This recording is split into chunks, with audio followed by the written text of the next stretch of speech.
നിങ്ങളൊരു YouTube channel തുടങ്ങാൻ ആഗ്രഹിക്കുന്ന ഒരാളാണോ? എങ്കിൽ യൂട്യൂബ് അവരുടെ മോണിറ്റൈസേഷൻ നിയമങ്ങളിൽ കൊണ്ടുവന്ന പുതിയ മാറ്റങ്ങളെക്കുറിച്ച് നിങ്ങൾ ഇതിനകം കേട്ടിട്ടുണ്ടാവും. അവിടെ മുഴുവൻ നിറഞ്ഞു നിൽക്കുന്ന ഒരൊറ്റ സംഖ്യയാണ്, അതായത് 8000 മണിക്കൂർ വാച്ച് ടൈം. ആദ്യമായിട്ട് ഈ സംഖ്യ കേൾക്കുമ്പോൾ തന്നെ ആർക്കും തോന്നും ഇതൊരു ഭീകരമായിട്ടുള്ള കടമ്പയാണെന്ന്. എൻ്റെ വീഡിയോകൾ ആളുകൾ 8000 മണിക്കൂർ കാണുകയോ, അതെങ്ങനെ സാധിക്കാനാണ് ഒരു തുടക്കക്കാരെന്നുള്ള നിലയ്ക്ക് എന്ന് ചിന്തിക്കുന്നുണ്ടാവും. സത്യത്തിൽ നിങ്ങൾ അങ്ങനെ തന്നെ ചിന്തിക്കണമെന്നാണ് ചിലർ ആഗ്രഹിക്കുന്നത്. കാരണം 8000 മണിക്കൂർ എന്നതിനെ ഒരൊറ്റ വലിയ സംഖ്യയായിട്ട് മാത്രം നോക്കിക്കാണാൻ ശ്രമിച്ചാൽ അതൊരു പേടിപ്പിക്കുന്ന കാര്യം തന്നെയാണ്. എന്നാൽ മെജോറിറ്റി ആളുകളും നിങ്ങൾക്ക് മനസ്സിലാക്കി തരാത്ത വളരെ പ്രധാനപ്പെട്ട ഒരു റിയാലിറ്റി ഉണ്ട്. 8000 മണിക്കൂർ എന്നത് നിങ്ങൾ ഒറ്റയ്ക്കിരുന്ന് കാണേണ്ട ഒന്നല്ല. അതൊരാൾ മാത്രം വന്നിരുന്ന് കാണേണ്ടതുമല്ല. എന്തിന് 10 പേർ ചേർന്ന് കാണേണ്ട കണക്കുമല്ല അത്. ആയിരക്കണക്കിന് അല്ലെങ്കിൽ ലക്ഷക്കണക്കിന് വ്യക്തികൾ നൽകുന്ന ചെറിയ ചെറിയ സമയങ്ങളുടെ ആകെ തുകയാണ് 8000 മണിക്കൂർ. ഈ ഒരു സത്യം നിങ്ങൾ മനസ്സിലാക്കി കഴിഞ്ഞാൽ യൂട്യൂബിൻ്റെ ഈ പുതിയൊരു അപ്ഡേറ്റിനെ നിങ്ങൾ നോക്കിക്കാണുന്ന രീതി തന്നെ കംപ്ലീറ്റ്ലി മാറാൻ സാധ്യതയുണ്ട്. കാരണം 8000 മണിക്കൂർ എന്നത് നിങ്ങളുടെ മുന്നിലുള്ള വലിയൊരു മതിലൊന്നുമല്ല, അതൊരു അക്യുമുലേഷനാണ്, ശേഖരമാണ്. ഇന്നത്തെ ഈ വീഡിയോയിൽ നമ്മൾ സംസാരിക്കാനായിട്ട് പോകുന്നത് ഈ സംഖ്യയ്ക്ക് പിന്നിലുള്ള യഥാർത്ഥ മാത്തമാറ്റിക്സിനെ കുറിച്ച് കൂടിയാണ്. അതായത് എന്തുകൊണ്ടാണ് യൂട്യൂബ് നിരന്തരം ഇത്തരം നിയമങ്ങൾ മാറ്റിക്കൊണ്ടിരിക്കുന്നത് എന്നതും, എങ്ങനെയാണ് യൂട്യൂബിലെ വരുമാന സംവിധാനങ്ങൾ ഇവോൾവ് ചെയ്തിരിക്കുന്നതെന്നും, ഒരു വശത്ത് ഈ പുതിയ നിയമം പേടിപ്പെടുത്തുന്നതായി തോന്നുമ്പോഴും അതിൻ്റെ മറ്റൊരു ഫേസിൽ ഒരു യൂട്യൂബ് ചാനൽ തുടങ്ങാൻ ഇതിലും മികച്ച മറ്റൊരു സമയമില്ല എന്ന് ഞാൻ പറയുന്നതിനും ഇതിൽ കാരണം പറയും. പക്ഷേ അതിനെക്കുറിച്ചൊക്കെ ഡീറ്റെയിൽഡ് ആയിട്ട് സംസാരിക്കുന്നതിന് മുൻപ് യഥാർത്ഥത്തിൽ എന്താണ് സംഭവിച്ചത് എന്ന് ഞാൻ ക്ലിയർ ആയിട്ട് പറഞ്ഞുതരാം. എന്താണ് പുതിയ നിയമം? യൂട്യൂബ് പാർട്ട്ണർ പ്രോഗ്രാം, അതായത് YPPയിലെ വളരെ നിർണായകമായിട്ടുള്ളൊരു മാറ്റമാണ് 2027 ഫെബ്രുവരി 1 മുതൽ സംഭവിക്കാൻ പോകുന്നത്. അതായത് പുതിയതായി വരുന്ന ക്രിയേറ്റർമാർക്ക് പരസ്യങ്ങളിൽ നിന്നും യൂട്യൂബിൻ്റെ പ്രീമിയത്തിൽ നിന്നുമുള്ള വരുമാനം ലഭിച്ചു തുടങ്ങണമെങ്കിൽ ചില പുതിയ കടമ്പകൾ കടക്കേണ്ടതായിട്ടുണ്ട്. സബ്സ്ക്രൈബർമാരുടെ എണ്ണം പഴയതുപോലെ 1000 തന്നെയാണ്. എന്നാൽ ലോങ് ഫോം വീഡിയോകളുടെ വാച്ച് ടൈം നിലവിലുണ്ടായിരുന്ന 4000 മണിക്കൂറിൽ നിന്ന് നേരെ ഇരട്ടിയാക്കി മാറ്റി. അതായത് 365 ദിവസങ്ങൾക്കുള്ളിൽ അല്ലെങ്കിൽ ഒരു വർഷത്തിനുള്ളിൽ 8000 മണിക്കൂർ കിട്ടണം. അതുപോലെ തന്നെ ഷോർട്സ് വീഡിയോകൾക്ക് നിലവിലുണ്ടായിരുന്ന 10 മില്യൺ വ്യൂസ്, അതായത് 90 ദിവസത്തിൽ 1 കോടി വ്യൂസ് എന്നുള്ളത് 20 മില്യൺ 2 കോടിയാക്കി മാറ്റി. അപ്പോൾ നിങ്ങൾ ഷോർട്സ് മാത്രം ഇടുന്ന ഒരാളാണെങ്കിൽ 1000 സബ്സ്ക്രൈബേഴ്സും 2 കോടി വ്യൂസും 90 ദിവസത്തിനുള്ളിൽ വേണം. ലോങ് ഫോം കണ്ടൻറ് ഇട്ടാണ് പൈസ ഉണ്ടാക്കാൻ നോക്കുന്നതെങ്കിൽ 1000 സബ്സ്ക്രൈബേഴ്സും ഈ പറയുന്ന 8000 വാച്ച് അവറും വേണം. നിലവിലെ യൂട്യൂബ് പാർട്ട്ണർ പ്രോഗ്രാമിലുള്ള ക്രിയേറ്റർമാരെ ഈ കാര്യം ബാധിക്കില്ല. അപ്പോൾ ഞങ്ങളെന്ന് ബാധിക്കില്ല എന്നാണ് യൂട്യൂബ് വ്യക്തമാക്കിയിട്ടുള്ളത്. പക്ഷേ നിങ്ങൾ മനസ്സിലാക്കുക, നിലവിൽ യൂട്യൂബിൽ നിന്ന് പണം കിട്ടുന്നവരും ഈ പറയുന്ന ക്രൈറ്റീരിയ 365 ദിവസത്തിനിടയ്ക്ക് പാലിച്ചില്ലെങ്കിൽ അവർക്ക് മോണിറ്റൈസേഷൻ നഷ്ടമാവും. അതായത് പുതിയതായിട്ട് അച്ചീവ് ചെയ്യണമെന്നില്ല, പക്ഷേ ഈ പോണ ഗ്രോത്ത് വെച്ച് നോക്കുമ്പോൾ 365 ദിവസത്തിനുള്ളിൽ 8000 വാച്ച് ടൈം ഉണ്ടായിരിക്കണം. അത് മുമ്പുണ്ട്. 4000 വാച്ച് ടൈം നിങ്ങൾക്ക് ആൾറെഡി നിങ്ങളൊരു 5 വർഷം മുമ്പ് തുടങ്ങിയ ഒരു ചാനലാണ്. ഇപ്പോൾ നിങ്ങൾക്ക് ഒരു വർഷം വാച്ച് ടൈം 4000 മണിക്കൂറില്ലെങ്കിൽ യൂട്യൂബ് പാർട്ണർഷിപ്പ് പ്രോഗ്രാമിൽ നിന്ന് നിങ്ങൾ പുറത്താവും. നിങ്ങൾ ഈ കാണുന്ന ചാനലും മുമ്പ് ഒരിക്കൽ ഇങ്ങനെ സംഭവിച്ചിട്ടുണ്ട്. പക്ഷേ ഇത് കേട്ടപാടെ ഇൻ്റർനെറ്റിൽ റിയാക്ഷൻ വന്നത് ഒരുപാട് പേര് പ്രതീക്ഷിച്ചതുപോലെയാണ്. 8000 മണിക്കൂർ എന്ന സംഖ്യ കണ്ട ഉടനെ ആളുകളും മീഡിയകളൊക്കെ പറയാൻ തുടങ്ങി യൂട്യൂബിൽ നിന്ന് പണം കിട്ടാൻ പോകുന്നില്ല, ഇത് ഭ്രാന്താണ്, ഇത് അസാധ്യമാണ്, യൂട്യൂബിന് ചെറിയ ക്രിയേറ്റർമാരെ ആവശ്യമില്ല, അവർ പണം കുറയ്ക്കാൻ പോകുന്നു, ഇനി എന്തിനാണ് ഇനി പുതിയതായിട്ട് ഒരാൾ ചാനൽ തുടങ്ങാൻ പോകുന്നത്. പക്ഷേ ഈ തീരുമാനം നല്ലതാണോ ചീത്തയാണോ എന്ന് നമ്മൾ തീരുമാനിക്കുന്നതിന് മുൻപ് വളരെ സിമ്പിളായിട്ടുള്ളൊരു കാര്യം നമുക്ക് ചെയ്യേണ്ടതായിട്ടുണ്ട്. നമുക്കിതിന് പിന്നിലെ കണക്കുകളെക്കുറിച്ചൊന്ന് പരിശോധിച്ച് നോക്കാം. ഈ 8000 മണിക്കൂറിനെ നമുക്ക് മിനിറ്റുകളിലേക്ക് മാറ്റാം. അപ്പോൾ 8000 ഗുണം 60, അത് ഏകദേശം 4,80,000 മിനിറ്റുകളാണ്. 4,80,000 പേടിപ്പിക്കുന്നൊരു സംഖ്യ തന്നെയാണ്. പക്ഷേ നമ്മളൊരു കാര്യം സങ്കല്പിക്കുക, നമ്മൾ ഈ 15 മിനിറ്റ് ദൈർഘ്യമുള്ള ഒരു യൂട്യൂബ് വീഡിയോ നിർമ്മിക്കുന്നു എന്ന് വിചാരിക്കുക. നിങ്ങൾക്ക് മില്യൺ കണക്കിന് സബ്സ്ക്രൈബേഴ്സ് ഒന്നുമില്ല, നിങ്ങളൊരു സെലിബ്രിറ്റിയും അല്ല, നിങ്ങൾ ആളുകൾക്ക് ഉപകാരപ്പെടുന്ന നല്ലൊരു വീഡിയോ ഉണ്ടാക്കി, അത്രമാത്രം. ആ വീഡിയോ 10,000 ആളുകൾ കണ്ടു എന്ന് കരുതുക. 10 ലക്ഷം അല്ല, വെറും 10,000 പേർ മാത്രം. ഇനി ഇതിൽ ശരാശരി ഒരാൾ ആ വീഡിയോ കണ്ടത് വെറും 6 മിനിറ്റ് ആണെന്ന് കരുതുക. 15 മിനിറ്റ് കണ്ടില്ല, വെറും 6 മിനിറ്റ്, 10,000 ആളുകൾ. സോ 10,000 ഗുണം 6 മിനിറ്റ് സമയം ഏകദേശം 60,000 മിനിറ്റ്. 60,000 മിനിറ്റ് എന്ന് പറയുന്നത് കൃത്യം 1000 മണിക്കൂറാണ്. അതായത് നിങ്ങൾ ചെയ്ത ഒരൊറ്റ വീഡിയോ നിങ്ങൾക്ക് നേടിത്തന്നത് 1000 മണിക്കൂർ വാച്ച് ടൈമാണ്. അതൊരാൾ വന്നിരുന്ന 1000 മണിക്കൂർ കണ്ടതുകൊണ്ടല്ല, വ്യത്യസ്തമായിട്ടുള്ള ആളുകൾ 10,000 പേര് അവരുടെ സമയത്തിൻ്റെ വളരെ ചെറിയൊരു ഭാഗം നമുക്ക് വേണ്ടി അറ്റൻഷനായിട്ട് തന്നു. ഞാൻ എൻ്റെ ചാനലിൽ ഏകദേശം ഒരു 20,000 എറൗണ്ട് വ്യൂസുള്ള വീഡിയോസിൻ്റെ നിലവിലുള്ള വാച്ച് ടൈം ഞാൻ നിങ്ങൾക്കിതിൽ സ്ക്രീൻഷോട്ടായിട്ട് ഇടയ്ക്ക് കാണിച്ചു തരാം. നിങ്ങളുടെ ചിന്തകളിൽ ഞാൻ കൊണ്ടുവരാൻ ആഗ്രഹിക്കുന്ന ആദ്യത്തെ മാറ്റം എന്ന് പറഞ്ഞാൽ 8000 മണിക്കൂർ എന്നതിനെ ഒരു വലിയ മലയായിട്ട് കാണുന്നത് നിർത്തുക. പകരം അതിനെ മനുഷ്യരുടെ ശ്രദ്ധയുടെ, അതായത് അറ്റൻഷൻ്റെ ആയിരക്കണക്കിന് കഷ്ണങ്ങളായിട്ട് കാണാൻ തുടങ്ങുക. കാരണം യഥാർത്ഥ വാച്ച് ടൈം എന്ന് പറയുന്നത് അറ്റൻഷനാണ്. ലോകത്തിൻ്റെ പല കോണുകളിലായിട്ടിരിക്കുന്ന 10,000 ആളുകൾ, നമ്മൾ മലയാളികളാണെങ്കിൽ കൂടുതലും കേരളത്തിലായിരിക്കും, പക്ഷേ വിദേശത്തും ഉണ്ട്. ഇപ്പോൾ എൻ്റെ ഓഡിയൻസിൽ ഏകദേശം 25% ഗൾഫ് മലയാളികളും യൂറോപ്പിലൊക്കെ ഉള്ളവരുമാണ്. സോ അതിലൊരാൾ നിങ്ങളുടെ വീഡിയോ 3 മിനിറ്റ് കാണുന്നു, മറ്റൊരാൾ 5 മിനിറ്റ് കാണുന്നു. കാസർഗോഡ് ഇരുന്ന് ഒരാൾ കാണാം, തൃശ്ശൂരിൽ നിന്ന് കാണാം, തിരുവനന്തപുരത്ത് ഇരുന്ന് കാണാം. വേറൊരാൾ ആ 15 മിനിറ്റ് വീഡിയോ 12 മിനിറ്റ് കാണുന്നു. ചിലർ വീഡിയോ മുഴുവനായിട്ടും കാണാൻ സാധ്യതയുണ്ട്. ചിലർ 30 സെക്കൻഡ് കഴിയുമ്പോൾ തന്നെ വീഡിയോ ക്ലോസ് ചെയ്യും. മിനിമം 30 സെക്കൻഡ് കണ്ടാലാണ് ഒരു വ്യൂ ആവുക. ഏകദേശം ആഗസ്റ്റ് 24 മുതൽ 1 സെക്കൻഡ് കണ്ടാലും ഒരു വ്യൂ ആയിട്ട് മാറ്റുമെന്ന് യൂട്യൂബ് പറയുന്നുണ്ട്. സോ ഈ കാണുന്ന കൂട്ടത്തിൽ ചിലർ നാളെ വന്ന് വീണ്ടും ബാക്കി കാണാം. ചിലർ 6 മാസത്തിന് ശേഷം വീഡിയോ ഓപ്പൺ ആക്കുകയോ ബാക്കി കാണുകയോ നിങ്ങളെ തന്നെ ആദ്യമായിട്ട് കാണുകയോ ഒക്കെ ചെയ്യാം. നിങ്ങൾക്ക് ഈ ഓരോ വ്യക്തികളെയും കാണാൻ കഴിയില്ല. നിങ്ങളുടെ യൂട്യൂബ് സ്റ്റുഡിയോയുടെ അനലിറ്റിക്സിൽ വരുന്ന ഒരൊറ്റ സംഖ്യ മാത്രമേ നിങ്ങളവിടെ കാണുന്നുള്ളൂ. പക്ഷേ യൂട്യൂബ് ഈ ചെറിയ ചെറിയ സമയങ്ങളെയെല്ലാം കണക്കിന് കൂട്ടി വയ്ക്കുന്നുണ്ട്. 3 minute, 5 minute, 12 minute, 10 minute, 7 minute, അങ്ങനെ എല്ലാം കൂടെ കൂട്ടിയെടുക്കുമ്പോൾ അതൊരു വലിയ സംഖ്യയായി മാറും. ആയിരക്കണക്കിന് മണിക്കൂറുകളായി മാറും. ഇതാണ് ഈ പറയുന്ന 8000 മണിക്കൂർ. അതൊരാളുടെ അധ്വാനമല്ല, ഒരു കൂട്ടം പ്രേക്ഷകരുടെ അറ്റൻഷനാണ്. ഇത്രയും വാച്ച് ടൈം ഉണ്ടാക്കാൻ പറ്റും. സമാനമായ രീതിയിൽ പെർഫോം ചെയ്യുന്ന 8 വീഡിയോകൾ നിങ്ങൾ ഒരു വർഷത്തിനിടയ്ക്ക് ഉണ്ടാക്കിയാൽ മതി. അല്ലെങ്കിൽ ഇതിൻ്റെ ഹാഫ് പെർഫോം ചെയ്യുന്ന 16 വീഡിയോസുകൾ നിങ്ങൾ ഉണ്ടാക്കിയാൽ മതി. നിങ്ങൾ ആലോചിച്ച് നോക്കിയാൽ 365 ദിവസത്തിനിടയ്ക്ക് 53 ആഴ്ചകളുണ്ട്. ഓരോ ആഴ്ചയിൽ ഒരു വീഡിയോ ഇട്ടാൽ പോലും നിങ്ങൾക്ക് 53 വീഡിയോ ഒരു വർഷം ഇടാൻ പറ്റും. ഈ 53 വീഡിയോകളിൽ 5000-ൽ താഴെ ആവറേജ് വ്യൂസ് കിട്ടിയാൽ പോലും നിങ്ങൾക്കിത് മീറ്റ് ചെയ്യാൻ പറ്റും. കഷ്ടപ്പെടുന്നില്ല, റെഗുലറായിട്ട് ഇടുന്നില്ല, നിങ്ങളുടെ മിസ്റ്റേക്കുകൾ പരിഹരിക്കുന്നില്ല. അങ്ങനെയാണെങ്കിൽ ഒരിക്കലും നിങ്ങൾക്ക് യൂട്യൂബിനെ സീരിയസ് ആയിട്ട് എടുക്കാൻ പറ്റില്ല. ചുമ്മാ വീഡിയോ ഇട്ട് പോയതിന് ശേഷം ബൈ ലക്ക് നിങ്ങൾക്ക് മോണിറ്റൈസേഷൻ കിട്ടുന്നു എന്ന അടിസ്ഥാനത്തിൽ യൂട്യൂബിനെ നിങ്ങൾ കാണുകയാണെങ്കിൽ നിങ്ങൾക്ക് ഒരിക്കലും ഒരു ഡെഡിക്കേറ്റഡ് യൂട്യൂബറോ കണ്ടൻറ് ക്രിയേറ്ററോ ആവാൻ പറ്റില്ല. സോ ഞാൻ തന്നെ യൂട്യൂബർ ക്രിയേറ്റർ അക്കാഡമി നടത്തുന്നുണ്ട്. അപ്പോൾ നിങ്ങൾ താഴത്തെ ലിങ്കിൽ നോക്കിക്കഴിഞ്ഞാൽ നിങ്ങളോട് എന്നോട് വാട്സാപ്പിൽ സംസാരിച്ചോ, അല്ലെങ്കിൽ എങ്ങനെ യൂട്യൂബർ ആകാം, എങ്ങനെ കണ്ടൻറ് ക്രിയേഷൻ ചെയ്യാം, നിങ്ങളുടെ മൈൻഡ് സെറ്റ് എങ്ങനെ റെഡിയാക്കി എടുക്കാം എന്നുള്ളൊരു ഡെഡിക്കേറ്റഡ് റെക്കോർഡ് സെഷനും, അതുപോലെ തന്നെ 1-to-1 ആയിട്ട് നിങ്ങൾക്ക് എന്നോട് സംസാരിച്ചിട്ട് ഒരു ചാനൽ തുടങ്ങാനോ, ആൾറെഡി ഉള്ള ചാനലിനെ അനലൈസ് ചെയ്യാനോ, നന്നായിട്ട് പോകുന്ന ചാനൽസിന് വ്യൂസ് എന്തുകൊണ്ട് കുറയുന്നു എന്ന് മനസ്സിലാക്കാനോ, നിങ്ങൾക്ക് നല്ല രീതിയിൽ ഒരു ഗൈഡൻസ് കിട്ടാനോ ഒക്കെയുള്ള കൺസൾട്ടേഷൻ ഉൾപ്പെടെ പല കാര്യങ്ങളും ഞാൻ ചെയ്യുന്ന ആളാണ്. അപ്പോൾ കഴിഞ്ഞ 2-3 മാസങ്ങൾക്കിടയിൽ എനിക്ക് വന്ന ക്ലയൻസിലും എന്നോട് സംസാരിച്ചവരുടെയൊക്കെ പ്രധാനപ്പെട്ട ചില പ്രശ്നങ്ങളെന്ന് പറയുന്നത് ഇത് തന്നെയായിരുന്നു. യൂട്യൂബ് സീരിയസ് ആയിട്ട് എടുത്ത് മുന്നോട്ട് കൊണ്ടുപോകാൻ ആഗ്രഹമുണ്ടെങ്കിൽ കൃത്യമായിട്ട് വീഡിയോ ഇടുക, ആ വീഡിയോകളുടെ മിസ്റ്റേക്കുകൾ അടുത്ത വീഡിയോയിൽ പരിഹരിക്കുക, എന്നിട്ട് കൂടുതൽ ഇമ്പ്രൂവ് ചെയ്യുക, പുതിയ രീതിയിൽ വീഡിയോ സ്ട്രക്ചറുകൾ കൊണ്ടുവരിക. എല്ലാത്തിനും ഭയങ്കര AI ഒക്കെ ചേർത്ത്, മ്യൂസിക്കൊക്കെ ചേർത്ത് ഒരുപാട് വിഷ്വൽ വേണമെന്നില്ല. ഞാനിരുന്ന് സംസാരിക്കുന്ന പോലെ സംസാരിക്കുന്നത് ജെന്യുവനായിട്ട് നിങ്ങൾ കൺസിസ്റ്റൻ്റ് ആയിട്ട് ചെയ്യുകയാണെങ്കിൽ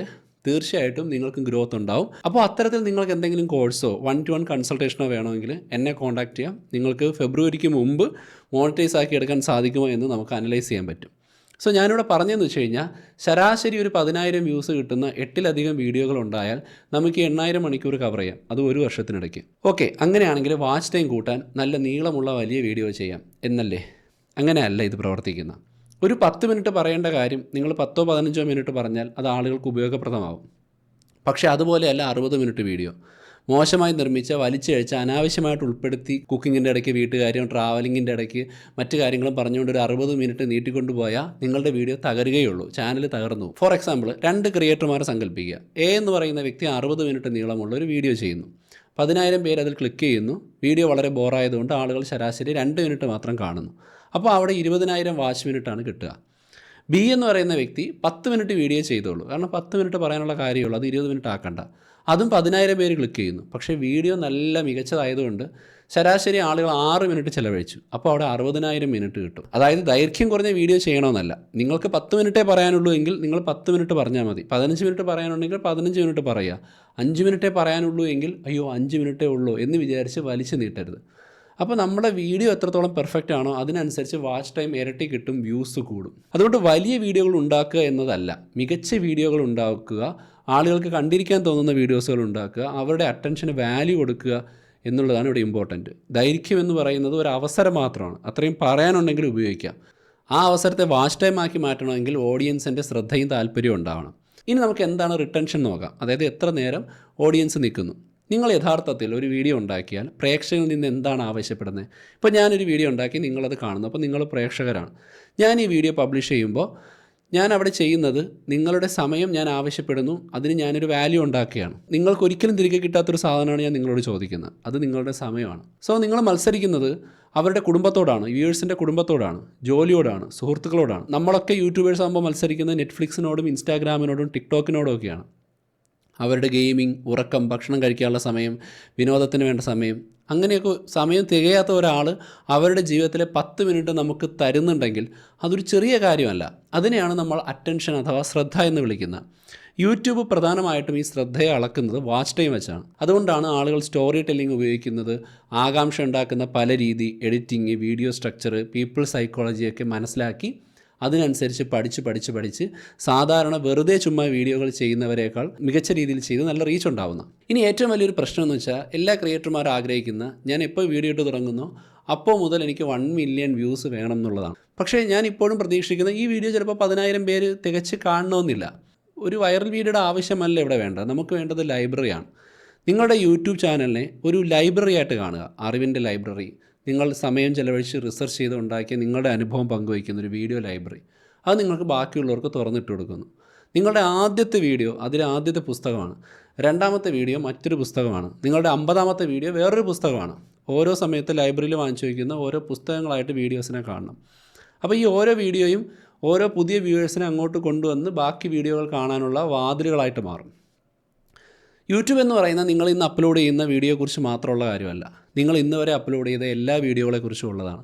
നിങ്ങളുടെ പഴയ വീഡിയോകൾ എപ്പോഴും പ്രവർത്തിച്ചുകൊണ്ടിരിക്കും, ഇപ്പോഴും പ്രവർത്തിക്കുന്നുണ്ട് ഉണ്ടെങ്കിൽ. ഇപ്പോൾ എൻ്റെ വീഡിയോ ഇത് നിങ്ങൾ കണ്ടിട്ട് ചിലപ്പോൾ എൻ്റെ പഴയ യൂട്യൂബിനെ കുറിച്ചുള്ള 2-3 വീഡിയോസ് ഉണ്ട്, അത് നിങ്ങൾ കാണാൻ സാധ്യതയുണ്ട്. സെർച്ചിലൂടെ ആളുകളത് കണ്ടെത്താം. യൂട്യൂബ് അത് മറ്റുള്ളവർക്ക് നല്ല രീതിയിൽ റെക്കമെൻഡ് ചെയ്യും. ലോകത്ത് എന്തെങ്കിലും ഒരു വിഷയം ചർച്ചയാകുമ്പോൾ നിങ്ങളുടെ പഴയ വീഡിയോ പെട്ടെന്ന് പ്രസക്തമായി മാറുകയും ചിലപ്പോൾ കുറേ നാൾ അപ്രസക്തമായി കിടക്കുകയും ചെയ്യാം. ഞാൻ ചെയ്യുന്ന പല വീഡിയോസുകളും ഇപ്പോൾ സയൻസ് ചാനലിൽ ചെയ്യുന്ന ചന്ദ്രനെക്കുറിച്ചുള്ള വീഡിയോസ് എല്ലാ വർഷവും ചാന്ദ്രദിനം എത്തുമ്പോൾ നല്ല റീച്ച് ആവാറുണ്ട്. ഓസോണിനെക്കുറിച്ച് ചെയ്യുന്ന വീഡിയോസ് ഓസോൺ ഡേ ആകുമ്പോൾ റീച്ച് ആവാറുണ്ട്. സോ അങ്ങനെ ഒരു വീഡിയോ പൊങ്ങി വന്നാൽ അല്ലെങ്കിൽ റാൻഡമായിട്ട് ഏതെങ്കിലും ഇഷ്യൂമായിട്ട് ബന്ധപ്പെട്ട് വന്നാൽ അങ്ങനെ വരുന്ന വ്യൂവേഴ്സ് നമ്മുടെ മറ്റൊരു വീഡിയോ കാണും, പിന്നെ വേറൊരു വീഡിയോ കാണും, അങ്ങനെ അവർ സബ്സ്ക്രൈബ് ചെയ്യും. അതൊരു സിസ്റ്റമായി മാറും. ഇനി നമുക്ക് യൂട്യൂബിൻ്റെ മോണിറ്റൈസേഷനെ കുറിച്ച് പറയാം. എന്താണ് യഥാർത്ഥത്തിൽ യൂട്യൂബ് പാർട്ട്ണർ പ്രോഗ്രാം അല്ലെങ്കിൽ ഈ ക്രൈറ്റീരിയയൊക്കെ ആവശ്യപ്പെടുന്ന YPP? യൂട്യൂബ് സ്വന്തം കയ്യിൽ നിന്നല്ല ക്രിയേറ്റേഴ്സിന് പൈസ കൊടുക്കുന്നത്. കമ്പനികൾ അവരുടെ പരസ്യങ്ങൾ ആളുകളിൽ എത്തിക്കാൻ യൂട്യൂബിനെ സമീപിക്കുന്നു. യൂട്യൂബ് ആ പരസ്യങ്ങൾ നമ്മുടെ വീഡിയോകളിലൂടെ കാണിക്കുന്നു. അതിൽ നിന്ന് കിട്ടുന്ന വരുമാനത്തിൻ്റെ 55% ക്രിയേറ്റർമാർക്കും 45% യൂട്യൂബ് കൊടുക്കുന്നു. ഇതൊരു ബിസിനസ് പാർട്ട്ണർഷിപ്പാണ്. ഇനി പ്രീമിയം എടുത്താണ് നമ്മൾ ഉപയോഗിക്കുന്നതെങ്കിൽ നമ്മൾ ആ പ്രീമിയം എടുത്ത കാലയളവിൽ ഉപയോഗിച്ച ആ വാച്ച് ടൈമും നമ്മൾ ഉപയോഗിച്ച ചാനലുകളും പരിഗണിച്ചിട്ട് ആ പ്രീമിയത്തിൽ നിന്നൊരു ഷെയർ യൂട്യൂബ് കണ്ടന്റ് ക്രിയേറ്റേഴ്സിന് കൊടുക്കുന്നു. അതുകൊണ്ടാണ് യൂട്യൂബ് എപ്പോഴും പരസ്യത്തിൻ്റെ കാര്യത്തിൽ അവരുടെ അഡ്വർടൈസേഴ്സിനെ സംരക്ഷിക്കാൻ നോക്കുന്നതായിട്ട് കാണാം. കാര്യം വളരെ കുറച്ച് ആളുകൾ മാത്രമേ ലോകത്ത് പ്രീമിയം എടുത്തിട്ടുള്ളൂ. ഇന്ത്യക്കാരാണെങ്കിൽ വളരെ കുറവാണ്, കേരളീയരും വളരെ കുറവാണ്. അതുകൊണ്ട് കൂടുതലും യൂട്യൂബ് ഇപ്പോഴും എക്സിസ്റ്റ് ചെയ്യുന്നത് പരസ്യദാതാക്കളെ അല്ലെങ്കിൽ അഡ്വർടൈസേഴ്സിനെ നോക്കിയാണ്. 2017 മുമ്പ് യൂട്യൂബിൽ ആർക്കും വീഡിയോ ഇട്ട് അപ്പോൾ തന്നെ മോണിറ്റൈസേഷൻ ഓണാക്കാൻ പറ്റും. എന്നാൽ അത് വലിയ രീതിയിലുള്ള സ്പാം വീഡിയോകൾക്കും കോപ്പിറൈറ്റ് ഇഷ്യൂസിനും കാരണമായി. അങ്ങനെ അഡ്വർടൈസേഴ്സ് യൂട്യൂബ് വിട്ടുപോകുന്ന അവസ്ഥ വന്നു. അതുകൊണ്ട് 2017 യൂട്യൂബ് 10,000 ലൈഫ് ടൈം വ്യൂസ് എന്നൊരു നിയമം കൊണ്ടുവന്നു. 2018 അത് 1000 സബ്സ്ക്രൈബേഴ്സും 4000 വാച്ച് മണിക്കൂറും ആക്കി മാറ്റി. കാരണം പ്ലാറ്റ്ഫോമിലൂടെ കോടിക്കണക്കിന് ഡോളറുകൾ മറിയുമ്പോൾ യഥാർത്ഥ ക്വാളിറ്റിയുള്ള ക്രിയേറ്റർമാരെയും ഫേക്കായി വരുന്നവരെയും തിരിച്ചറിയാൻ യൂട്യൂബിനൊരു ഫിൽറ്റർ ആവശ്യമാണ്. നിങ്ങൾ കഷ്ടപ്പെട്ട് റിസർച്ച് ചെയ്ത് ഡെയിലി വീഡിയോസ് ഇട്ട് മൊമെൻറ്റം നിലനിർത്തുകയും കമൻറ്റിൽ ഇൻട്രാക്ട് ചെയ്യുകയും ഒക്കെ ചെയ്യുകയാണെങ്കിൽ യൂട്യൂബിന് നിങ്ങളെ ജെന്യുവനായിട്ട് മനസ്സിലാക്കാൻ പറ്റും. അപ്പോൾ ഇവിടെ 8000 മണിക്കൂർ എന്ന് പറയുന്നതും അത്തരത്തിലുള്ളൊരു ഫിൽറ്റർ മാത്രമാണ്, സീരിയസ് അല്ലാത്ത ആളുകളെ ഒഴിവാക്കാനുള്ള വഴി. വാച്ച് ടൈം എന്നതിന് ബിസിനസ്സായിട്ട് തെറ്റിദ്ധരിക്കരുത്. മിക്ക യൂട്യൂബർമാരും പരാജയപ്പെടുന്നൊരു പ്രധാനപ്പെട്ട സ്ഥലമുണ്ട്. അവർ കരുതുന്നത് 1000 സബ്സ്ക്രൈബേഴ്സും 8000 വാച്ച് മണിക്കൂറും തികഞ്ഞാൽ യൂട്യൂബ് പണം തരും, അതോടെ താൻ വിജയിച്ചു എന്നാണ്. പക്ഷേ യൂട്യൂബ് മോണിറ്റൈസേഷൻ എന്ന് പറയുന്നത് ഒരു ബിസിനസ് വിജയമല്ല. നമുക്കെപ്പോഴും വ്യൂസിനെ ഡിപ്പെൻഡ് ചെയ്തിരിക്കാൻ പറ്റില്ല. അതൊരു പാസീവ് വരുമാന മാർഗ്ഗം മാത്രമാണ്. നിങ്ങൾ ഇമാജിൻ ചെയ്യേണ്ടത്, നിങ്ങൾക്ക് 1,00,000 സബ്സ്ക്രൈബേഴ്സ് ഉണ്ട്, പക്ഷേ അവർക്കാർക്കും നിങ്ങളെ വിശ്വാസമില്ല. ആ ഓഡിയൻസിനെ കൊണ്ട് നിങ്ങൾക്ക് ഗുണമുണ്ടോ? ഇനി മറ്റൊന്ന് സങ്കല്പിക്കുക, നിങ്ങളെ പൂർണ്ണമായും വിശ്വസിക്കുന്ന, നിങ്ങൾ പറയുന്ന കാര്യങ്ങൾക്ക് വില കൊടുക്കുന്ന 10,000 പേര് മാത്രമേ നിങ്ങൾക്കുള്ളൂ എങ്കിൽ അവിടെ ഒരുപാട് സാധ്യതയുണ്ട്. പക്ഷേ നിങ്ങൾക്ക് ആ ക്വാളിറ്റി വേണം. അവർ ആഗ്രഹിക്കുന്ന കാര്യം അല്ലെങ്കിൽ അവർക്ക് നമ്മൾ കൊടുക്കുമെന്ന് പറയുന്ന കാര്യം നിങ്ങൾക്ക് കൊടുക്കാൻ കഴിയണം. അതിനുള്ള എക്സ്പീരിയൻസും എക്സ്പെർട്ടൈസും ഉണ്ടാവണം. ഇപ്പം ഞാൻ യൂട്യൂബിൽ 10 വർഷമായിട്ടുള്ള ആളാണ്. 3 ചാനലുണ്ട്, എനിക്ക് പ്രെഡിക്റ്റ് ചെയ്ത് വീഡിയോസ് ഇടാൻ ഇപ്പോഴും പറ്റുന്നുണ്ട്. വീഡിയോസിൻ്റെ പ്രശ്നങ്ങൾ തിരിച്ചറിയാൻ എനിക്ക് പറ്റുന്നുണ്ട്. അതുകൊണ്ടാണ് അതുമായി ബന്ധപ്പെട്ട് സഹായം ചോദിക്കുന്നവരെ ഞാൻ ഹെൽപ്പ് ചെയ്യുന്നതും അവർക്ക് റിസൾട്ട് ഉണ്ടാകുന്നതും. കമ്മ്യൂണിക്കേഷൻ, ഞാൻ നന്നായിട്ട് ക്യാമറ നോക്കി സംസാരിക്കും. പണ്ട് ഒരുപാട് വർഷം പ്രസംഗ മത്സരങ്ങൾക്ക് പോയിരുന്നു, സ്റ്റേറ്റിൽ എ ഗ്രേഡ് കിട്ടിയിരുന്നു. So communication, speak with confidence തുടങ്ങിയ കാര്യങ്ങളിൽ എനിക്ക് നല്ല എക്സ്പീരിയൻസ് ഉണ്ട്. അതുപോലെ തന്നെ പേഴ്സണാലിറ്റി ഡെവലപ്മെൻറ്റും പ്രൊഡക്ടിവിറ്റി തുടങ്ങിയ വിഷയങ്ങൾ ഞാൻ നന്നായിട്ട് റിസർച്ച് ചെയ്യുകയും എൻ്റെ ലൈഫിൽ തന്നെ അപ്ലൈ ചെയ്യുന്ന ആളാണ്. അതിൻ്റെ ചില ഏടുകൾ എടുത്താണ് ഞാൻ വീഡിയോ ആക്കുന്നത്. അപ്പോൾ ആർക്കെങ്കിലും അതിൽ നിന്ന് എന്നോട് കോൺടാക്ട് ചെയ്തിട്ട് എൻ്റെ കോഴ്സും സർവീസുകളും എടുക്കാൻ താല്പര്യമുണ്ടെങ്കിൽ I am happy to do that. അതിന് ചെറിയൊരു ഇൻകം വാങ്ങിച്ചുകൊണ്ട് ഞാനത് ചെയ്യുന്നു. അപ്പോൾ നമുക്ക് സ്വന്തമായിട്ടൊരു കോഴ്സ് വേണമെങ്കിൽ സ്റ്റാർട്ട് ചെയ്യാം. നിങ്ങൾക്ക് കഴിവുണ്ടെങ്കിൽ കൺസൾട്ടേഷൻ കൊടുക്കാം. ഇപ്പോൾ നിങ്ങളിപ്പോൾ ഒരുപാട് കഴിവുള്ള ഒരാളാണ്, നിങ്ങൾ കൺസൾട്ടേഷൻ ചെയ്യും. പക്ഷേ സോഷ്യൽ മീഡിയ വരുമ്പോൾ നിങ്ങൾക്ക് പഴയതുപോലെ ക്ലയൻസിനെ കിട്ടുന്നില്ല. വളരെ എക്സ്പീരിയൻസ് ഇല്ലാത്തവർക്കൊക്കെ ക്ലയൻസിനെ കിട്ടുന്നു. തീർച്ചയായിട്ടും നിങ്ങൾ സോഷ്യൽ മീഡിയയിലേക്ക് ഇറങ്ങുക, യൂട്യൂബ് സ്റ്റാർട്ട് ചെയ്യുക, എന്നെ കോൺടാക്ട് ചെയ്യുക, നമുക്ക് അതിൻ്റെ സാധ്യതകൾ നോക്കാം, പോഡ്കാസ്റ്റ് സ്റ്റാർട്ട് ചെയ്യാം. അങ്ങനെ പുതിയ പുതിയ ആളുകളിലേക്ക് ജെന്യുവിൻലി എത്തിച്ചേരാം. ഒരുപാട് ആളുകൾക്ക് ഒരുപാട് ആവശ്യങ്ങളുണ്ട്. അവരെ സ്കാം ചെയ്യാതെ അവർക്ക് നമ്മൾ വാങ്ങിക്കുന്ന ആ ഒരു റെന്യൂമറേഷനേക്കാൾ കൂടുതൽ റിസൾട്ട് ഉണ്ടാകുന്ന രീതിയിൽ ഹെൽപ്പ് ചെയ്ത് കൊടുക്കുക. അങ്ങനെയൊക്കെ നമുക്ക് ചെയ്യാൻ പറ്റും. ബ്രാൻഡുകളുമായിട്ട് നേരിട്ട് സ്പോൺസർഷിപ്പ് ഡീലുകൾ ഉണ്ടാക്കിയിട്ട് നല്ല ജെനുവിൻ പ്രോഡക്റ്റ് ആണെങ്കിൽ, ചുമ്മാ ട്രേഡിങ്ങും അതുപോലെ തന്നെ മിസ്ലീഡ് ചെയ്യുന്ന ഗെയിംസും അങ്ങനെയൊന്നുമല്ല, നല്ല കാര്യങ്ങൾ നിങ്ങൾ നല്ല കമ്പനികളുടെ പ്രോഡക്റ്റുകളൊക്കെ തന്നെ നിങ്ങൾ ഉപയോഗിച്ച് നോക്കിയിട്ട് റിവ്യൂ ചെയ്ത് ആളുകൾക്ക് പറഞ്ഞു കൊടുക്കാം. സ്വന്തമായിട്ടൊരു കമ്മ്യൂണിറ്റി ഉണ്ടാക്കാം. ഇപ്പോൾ ഞാനൊരു ബ്രോഡ്കാസ്റ്റ് തുടങ്ങുന്നു, അല്ലെങ്കിൽ ഒരു മെമ്പർഷിപ്പ് സ്റ്റാർട്ട് ചെയ്യുന്നു.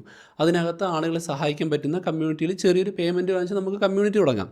അങ്ങനെ പല ഘട്ടത്തിൽ യൂട്യൂബ് ചാനൽ വെറും ഒരു വീഡിയോ പ്ലാറ്റ്ഫോം അല്ലാതെ ഒരു ബിസിനസ് ഡിസ്ട്രിബ്യൂഷൻ സിസ്റ്റമാക്കി മാറ്റാൻ പറ്റും. അപ്പോൾ ഈ പരസ്യ വരുമാനത്തിൽ നിന്ന് ഒരുപാട് വലുതാണ് ആവശ്യമുള്ളവരെ, മറ്റു മനുഷ്യരെ നമ്മുടെ കഴിവ് ഉപയോഗിച്ച് സഹായിക്കുകയും അവരുടെ പ്രശ്നങ്ങൾക്ക് സൊല്യൂഷൻ കണ്ടെത്തുകയും അവരുടെ വിശ്വാസം പിടിച്ചു പറ്റുകയും ചെയ്ത് നമുക്ക് നല്ലൊരു ബിസിനസ് ഉണ്ടാക്കാൻ പറ്റും. പഴയ ക്രിയേറ്റർമാരുടെ mindset views, subscribers, ad revenue എന്നൊക്കെയാണ്. എന്നാൽ നമ്മൾ മനസ്സിലാക്കേണ്ടത് ശ്രദ്ധ, വിശ്വാസം, ബന്ധം, മൂല്യം, ബിസിനസ്, അതായത് attention, trust, relationship, value, business, അതൊക്കെ ചെയ്യണം. നിങ്ങൾക്ക് ചെറിയ ചാനൽ മതി, പക്ഷേ നിങ്ങൾക്കൊരു കഴിവുണ്ട്. ആ കഴിവ് മറ്റൊരാളെ സഹായിക്കാൻ ഉപയോഗിക്കാൻ പറ്റുമെങ്കിൽ just start the YouTube. 1000 subscribers മതി. ഒരു വീഡിയോയ്ക്ക് 500 വ്യൂസേ ഉള്ളൂ. അതിൽ നിന്ന് 100 പേര് നിങ്ങളെ ആ ആവശ്യത്തിന് കോൺടാക്റ്റ് ചെയ്യും. നിങ്ങൾക്ക് അവരെ സ്കാം ചെയ്യാതെ അവർക്ക് നല്ല കാര്യങ്ങൾ ചെയ്യാൻ പറ്റുമെങ്കിൽ നിങ്ങളത് ചെയ്യുക. യൂട്യൂബ് എന്ന് പറയുന്ന ഒരു ഡിസ്ട്രിബ്യൂഷൻ സിസ്റ്റം മാത്രമാണ്. നിങ്ങളുടെ യഥാർത്ഥ വെൽത്ത് എന്ന് പറയുന്ന ഓഡിയൻസാണ്. നിങ്ങളുടെ കഴിവാണ് നിങ്ങളുടെ പ്രോഡക്റ്റ്, നിങ്ങളുടെ വിശ്വാസ്യതയാണ് നിങ്ങളുടെ കറൻസി. യൂട്യൂബ് കൂടുതൽ ബുദ്ധിമുട്ടേറിയതാണ് എന്ന് പലരും പറയുന്നുണ്ട്. അതെ, തീർച്ചയായിട്ടും കോമ്പറ്റീഷൻ കൂടുതലാണ്. പക്ഷേ അവിടെ ഒരു കാര്യം മനസ്സിലാക്കണം, യാതൊരു പ്ലാനിങ്ങും ഇല്ലാതെ വെറുതെ യൂട്യൂബിൽ വിജയിക്കുക എന്ന് പറയുന്നത് നടക്കില്ല. അത് യൂട്യൂബിൽ മാത്രമല്ല, നിങ്ങളിനി ഏത് ജോലി ചെയ്താലും പ്ലാനിങ്ങും ടാലൻറ്റും നല്ല രീതിയിൽ നമ്മൾ പ്രൊബേഷൻ പീരീഡില്ലേ, അതേപോലെ നമ്മൾ കഷ്ടപ്പെട്ട് കുറച്ച് നാൾ, ഒരു 6 മാസമൊക്കെ 1 വർഷമൊക്കെ നമ്മൾ കഷ്ടപ്പെടേണ്ടി വരും. ആക്ച്വലി ഞാൻ 2018-ലും 2019-ലും യൂട്യൂബ് സ്റ്റാർട്ട് ചെയ്യുമ്പോൾ 6 മാസത്തിലധികം കണ്ടിന്യൂസ്ലി വീഡിയോസ് ഇട്ടിട്ടാണ് എനിക്ക് 1000 സബ്സ്ക്രൈബേഴ്സ് ആയത്. 7-8 വർഷം കഴിഞ്ഞാൽ ഇപ്പോൾ അതിനേക്കാൾ ടൈറ്റാണ്. പക്ഷേ നമുക്ക് ഒരുപാട് പഠിച്ചവരിൽ നിന്ന് നല്ല നല്ല ഉപദേശങ്ങളും തെറ്റുകൾ തിരിച്ചറിയാനും അനലിറ്റിക്സ് അനലൈസ് ചെയ്യാനും ഒക്കെ ഉള്ള കഴിവുണ്ടെങ്കിൽ പെട്ടെന്ന് എളുപ്പമാണ്. അപ്പോൾ യൂട്യൂബ് ഉപയോഗിച്ച് ഒരു ബിസിനസ് ഉണ്ടാക്കുക എന്ന് പറയുന്ന ബുദ്ധിമുട്ടാണെന്ന് ഞാൻ പറഞ്ഞില്ല. യൂട്യൂബിൽ ഒരുപാട് വ്യൂസ് കിട്ടുക, അതിൽ ട്രസ്റ്റ് ഉണ്ടാക്കിയെടുക്കുക എന്നുള്ളത് എഫർട്ടുള്ള കാര്യമാണ്. മത്സരം കൂടുന്നുണ്ട്, ശരിയാണ്. പക്ഷേ അതോടൊപ്പം തന്നെ യൂട്യൂബിലേക്ക് വരുന്ന കാണികളുടെ എണ്ണവും കൂടുന്നുണ്ട്, ഇൻ്റർനെറ്റിലേക്ക് ഒഴുകുന്ന പണവും കൂടുന്നുണ്ട്, ക്രിയേറ്റർമാരെ ആശ്രയിക്കുന്ന ബിസിനസ്സും കൂടുന്നുണ്ട്. അപ്പോൾ ചോദിക്കേണ്ട ചോദ്യം യൂട്യൂബ് സ്റ്റാർട്ട് ചെയ്യാൻ ബുദ്ധിമുട്ടുണ്ടോ, സക്സസ് ആവാൻ ബുദ്ധിമുട്ടുണ്ടോ എന്നല്ല. ഏതൊരു നല്ല അവസരവും കാലം കഴിയുന്തോറും കൂടുതൽ കോമ്പറ്റീറ്റീവായി മാറും. പക്ഷേ യഥാർത്ഥ ചോദ്യം, നിങ്ങൾ മറ്റുള്ളവരെക്കാൾ വേഗത്തിൽ നിങ്ങളുടെ കഴിവുകൾ മെച്ചപ്പെടുത്തുന്നുണ്ടോ, പഠിക്കുന്നുണ്ടോ, ആൾറെഡി എക്സ്പീരിയൻസ്ഡ് ആയവരിൽ നിന്ന് ഉപദേശങ്ങൾ സ്വീകരിക്കുന്നുണ്ടോ, നിങ്ങളുടെ മിസ്റ്റേക്കുകൾ നിങ്ങൾ സോൾവ് ചെയ്യുന്നുണ്ടോ? അപ്പോൾ ഞാൻ പറയുന്നത് വെച്ചാൽ, ഇപ്പോൾ ഒരു കോസ്റ്റ് ഓഫ് വെയിറ്റിംഗ് ഉണ്ട്. നിങ്ങളൊരു യൂട്യൂബ് ചാനൽ തുടങ്ങാൻ ആഗ്രഹിക്കുന്ന ആളാണെങ്കിൽ നിങ്ങളുടെ മനസ്സിൽ പല ചിന്തയുണ്ടാവും. കുറച്ചുകൂടി കഴിഞ്ഞിട്ട് തുടങ്ങാം, ഒരു നല്ല ക്യാമറ വാങ്ങാം, എഡിറ്റിംഗ് പഠിക്കാം, മൈക്ക് വാങ്ങിച്ചിട്ട് തുടങ്ങാം. അല്ലെങ്കിൽ ആൾറെഡി ചാനലുള്ളവരാണെങ്കിൽ എനിക്ക് സമയമില്ല, വേറെ ജോലിയുണ്ട്, ഇടാൻ പറ്റുന്നില്ല. ഇനി അഥവാ ലക്ഷക്കണക്കിന് സബ്സ്ക്രൈബേഴ്സ് ഉണ്ടായിട്ട് വ്യൂസ് കുറവാണെങ്കിൽ എന്നെ യൂട്യൂബ് പറ്റിച്ചതാണ്, എനിക്ക് ഷാഡോ ബാൻ ഉണ്ട്. പക്ഷേ ഇതൊന്നും ഒരു എക്സ്ക്യൂസ് അല്ല. അപ്പോൾ നിങ്ങൾക്ക് കേൾക്കാൻ അല്പം ബുദ്ധിമുട്ടുള്ള യാഥാർത്ഥ്യം ഞാൻ പറയാം. പെർഫെക്റ്റ് ആയിട്ടുള്ളൊരു സമയം, ഇത്രയും പെർഫെക്റ്റ് ആയിട്ടുള്ളൊരു സമയം ഇനി ജീവിതത്തിലില്ല. നിങ്ങൾ കാത്തിരിക്കുന്ന ഓരോ നിമിഷത്തിലും നിങ്ങൾ കൊടുക്കുന്ന വില വളരെ വലുതാണ്. നിങ്ങളിപ്പോൾ ഒരു ചാനൽ തുടങ്ങിയങ്ങിടുക, വീഡിയോസ് ഇട്ട് തുടങ്ങുക, ആവശ്യമെങ്കിൽ നമ്മളെയൊക്കെ കോൺടാക്ട് ചെയ്യുക, ഞാൻ പറഞ്ഞുതരാം. ഇനി അഥവാ നിങ്ങൾക്ക് ആൾറെഡി ചാനലുണ്ട്, കുറച്ച് വ്യൂവർഷിപ്പ് ബേസ് ഒക്കെ ഉണ്ടെങ്കിൽ അത് ബെറ്റർ ആക്കാൻ ശ്രമിക്കുക. അതിനുവേണ്ട ഉപദേശങ്ങൾ സ്വീകരിക്കുക, ഫീഡ്ബാക്ക് സ്വീകരിക്കുക. നിങ്ങൾ ഒരു കാലത്ത് നല്ല വീഡിയോസ് ചെയ്തിരുന്നവരാണ്, ഇപ്പോൾ വ്യൂസ് ഇല്ലെങ്കിൽ നിങ്ങൾ ചെയ്തതിൽ എന്തൊക്കെയോ സ്ട്രക്ചറൽ ചേഞ്ചസിൻ്റെ ആവശ്യമുണ്ട്. അത് അനലൈസ് ചെയ്യുക. അത് പഠിക്കുക, ഡൗട്ട് ഉണ്ടെങ്കിൽ ചോദിക്കുക. നിങ്ങളുടെ ആദ്യത്തെ വീഡിയോ വളരെ മോശമായിരിക്കും, രണ്ടാമത്തെ വീഡിയോ കുറച്ചുകൂടി നല്ലതാവും. നിങ്ങൾ ആദ്യത്തെ വീഡിയോയുടെ പ്രശ്നങ്ങളൊക്കെ പഠിച്ച് നല്ല രീതിയിൽ അനലിറ്റിക്സ് ഒക്കെ ഉപയോഗിക്കുകയാണെങ്കിൽ 10 വീഡിയോയ്ക്കുള്ളിൽ നിങ്ങളുടെ വീഡിയോ പ്രൊഫഷണലായി മാറുമെന്ന് ഞാൻ പറയുന്നു. 50ാമത്തെ വീഡിയോ എന്ന് പറയുന്ന നിങ്ങളുടെ ആദ്യത്തെ 1 ലക്ഷം വ്യൂസ് കിട്ടുകയോ 10 ലക്ഷം വ്യൂസ് കിട്ടുകയോ ചെയ്യുന്ന വീഡിയോ ആയിരിക്കും. അപ്പോൾ ആദ്യമായിട്ട് വീഡിയോ ചെയ്ത ആളിൽ നിന്ന് 100ാമത്തെ വീഡിയോയിൽ എത്തുമ്പോൾ നിങ്ങൾ നല്ല രീതിയിലൊരു കണ്ടൻറ് ക്രിയേറ്റർ ആവും. അത് സ്റ്റാർട്ട് ചെയ്യുക എന്നുള്ളതാണ് അതിൻ്റെ യഥാർത്ഥ വാല്യൂ. ഞാനിപ്പോൾ ചെയ്യുന്ന ഒരുതരം മോട്ടിവേഷനാണ്, പക്ഷേ അത് നിങ്ങൾ മോട്ടിവേഷനായിട്ട് എടുക്കണ്ട. വീഡിയോ നിങ്ങൾ ചാനൽ തുടങ്ങിയിട്ട് എന്നിട്ട് ഇതൊന്നുകൂടെ കാണും. നിങ്ങൾ വെറുതെ വീഡിയോകൾ ഉണ്ടാക്കുകയല്ല, നിങ്ങൾ എക്സ്പീരിയൻസ് ഉണ്ടാക്കുകയാണ് ആദ്യം ചെയ്യേണ്ടത് എന്ന് ഞാൻ പറയും. അതുകൊണ്ട് നിങ്ങളെപ്പോഴും പരീക്ഷിക്കുക, കൂടുതൽ വീഡിയോസ് ഇടുക, തെറ്റിൽ നിന്ന് പാഠങ്ങൾ ഉൾക്കൊള്ളുക. സംശയം ഉണ്ടെങ്കിൽ എന്നോടൊന്ന് ചോദിക്കുക, എൻ്റെ ലിങ്ക് താഴെയുണ്ട്. ഈ 8000 മണിക്കൂർ എന്നൊക്കെ കണ്ട് ഭയക്കേണ്ട ഒരു കാര്യമല്ല, അത് വലിയ സംഖ്യയൊന്നുമല്ല. 10 വർഷം കൊണ്ട് ഒരു ദിവസം യൂട്യൂബിൽ കയറുന്നൊരു 50 കോടി ആയിരുന്നു എങ്കിൽ ഇന്ന് സ്റ്റാറ്റിസ്റ്റിക്കലി അത് 300 കോടി ആയിട്ടുണ്ട്. 10 വർഷം മുമ്പ് നമുക്ക് ഇത്രയും നെറ്റ് ഉണ്ടായിരുന്നില്ല ഇന്ത്യക്കാർക്കും കേരളീയർക്കും. ഇപ്പോൾ നമുക്ക് ഇത്രയും ചീപ്പായിട്ട് നെറ്റ് കിട്ടുന്നുണ്ട്, ഡെയിലി യൂട്യൂബിൽ കയറാൻ പറ്റും. അതിനനുസരിച്ച് 3.5 കോടി മലയാളികളിലും 3 കോടിയിലധികം പേര് യൂട്യൂബ് ഉപയോഗിക്കുന്നുണ്ടാവാം. അപ്പോൾ നമ്മുടെ ലക്ഷ്യം എന്ന് പറയുന്ന മണിക്കൂർ തയ്ക്കുക, സബ്സ്ക്രൈബേഴ്സിനെ ഉണ്ടാക്കുക, യൂട്യൂബിൽ നിന്ന് പണം കിട്ടുക അല്ല. ബാക്കിയുള്ളവരുടെ അറ്റൻഷനെ നമ്മൾ നേടിയെടുക്കുന്നത്, അവർക്ക് വില കൊടുക്കുക, നല്ല പൂർണ്ണമായിട്ടുള്ള വീഡിയോ ലോകത്തിന് മുന്നിൽ വയ്ക്കാനായിട്ട് ഒരുപാട് കഷ്ടപ്പെടുക. ആദ്യത്തെ വീഡിയോ പൂർണ്ണമാണോയെന്ന് പറയുന്നില്ല, പക്ഷേ ചെയ്ത് ബെറ്ററായിട്ട് മാറ്റുക. എന്താണ് നിങ്ങളെ തടഞ്ഞു നിർത്തുന്ന കമൻറ്റിൽ പറയൂ, അല്ലെങ്കിൽ നമ്മളോട് കോൺടാക്റ്റ് ചെയ്യൂ, വാട്സപ്പിൽ ചാറ്റ് ചെയ്യൂ. അതിനുശേഷം എന്താണ് പ്രശ്നമെന്ന് മനസ്സിലാക്കാം. സോ ഇതൊന്നും ടെൻഷൻ അടിക്കേണ്ട കാര്യമല്ല, ഇത് മോട്ടിവേഷനും അല്ല, ഇതൊക്കെ റിസൾട്ടുള്ള ഒരുപാട് പേര് ചെയ്യുന്ന, ഞാൻ ചെയ്തുകൊണ്ടിരിക്കുന്ന, നമുക്ക് സോൾവ് ചെയ്യാൻ പറ്റുന്ന, നിങ്ങളുടെ മൈൻഡ് സെറ്റ് മാറേണ്ട ചില കാര്യങ്ങൾ മാത്രമാണ്. വാച്ച് ടൈം 8000 ആവട്ടെ, സബ്സ്ക്രൈബർ 1000 മാറി 10000 ആവട്ടെ, നമുക്ക് ചെയ്യാമെന്നുള്ളതേ ഉള്ളൂ. കാര്യം യൂട്യൂബ് അത്രയ്ക്ക് പോപ്പുലറാണ്, അതിൽ നിന്ന് ബിസിനസ് ചെയ്യുന്ന ഒരുപാട് പേരുണ്ട്, ഞാൻ ഉൾപ്പെടെ. അതുകൊണ്ട് നിങ്ങൾക്കും അത് സാധ്യമാവും, അത് എക്സ്പീരിയൻസിൽ നിന്ന് പറയുന്നതാണ്. എന്തായാലും ശ്രമിച്ചു നോക്കുക. നന്ദി.